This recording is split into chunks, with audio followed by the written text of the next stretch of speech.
بسم اللہ والحمد للہ والصلاة والسلام علی رسول اللہ، اما بعد۔ درود پاک کی فضیلت کے متعلق بہت ہی پیاری حدیث پاک حضرت عبد الرحمن بن عوف رضی اللہ تعالی عنہ آپ بیان فرماتے ہیں کہ ہم صحابہ کرام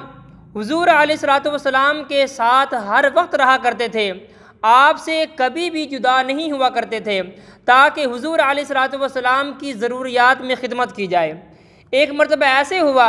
کہ حضور علیہ الصلوۃ والسلام اپنے دولت خانہ سے باہر تشریف لے آئے تو میں بھی آپ کے پیچھے چلا گیا۔ تو حضور علیہ الصلوۃ والسلام ایک باغ میں تشریف لے گئے تو آپ نے 2 رکعت نماز ادا کی اور آپ نے سجدہ اتنا لمبا کیا کہ میں نے رونا شروع کر دیا، اور میں نے یہ خیال کیا کہ اللہ تعالیٰ نے حضور علیہ الصلوۃ والسلام کی روح مبارک کو قبض کر لیا ہے، اور آج کے بعد میں حضور علیہ الصلوۃ والسلام کی کبھی بھی زیارت نہیں کر سکوں گا۔ تو جب حضور علیہ الصلوۃ والسلام نے سجدے سے اپنا سر مبارک اٹھایا اور مجھے بلایا اور آپ نے ارشاد فرمایا کہ تجھے کیا ہوا ہے، تو میں نے عرض کی یا رسول اللہ صلی اللہ علیہ وسلم، آپ نے سجدہ اتنا لمبا کیا ہے کہ میں نے یہ خیال کیا کہ اللہ تعالیٰ نے آپ کی روح کو قبض کر لیا ہے۔ تو حضور علیہ الصلوۃ والسلام نے ارشاد فرمایا کہ میرے رب نے مجھ پر انعام کیا ہے جس کی وجہ سے میں نے سجدہ شکر ادا کیا۔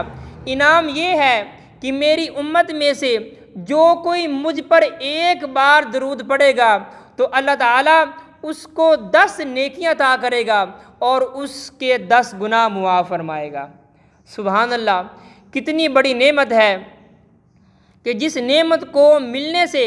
حضور علیہ الصلوۃ والسلام نے سجدہ شکر ادا کیا، اس نعمت کا کیا عالم ہوگا کہ حضور علیہ الصلوۃ والسلام نے ارشاد فرمایا کہ جو بندہ میری ذات پر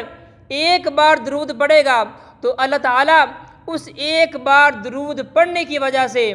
اس کے 10 گناہ معاف فرمائے گا اور اس کو 10 نیکیاں عطا فرمائے گا۔ اللہ تعالیٰ سے دعا ہے کہ اللہ تعالیٰ ہمیں حضور علیہ الصلوۃ والسلام کی ذات پر کثرت سے درود پڑھنے کی توفیق عطا فرمائے۔ وما علیہ الا البلاغ۔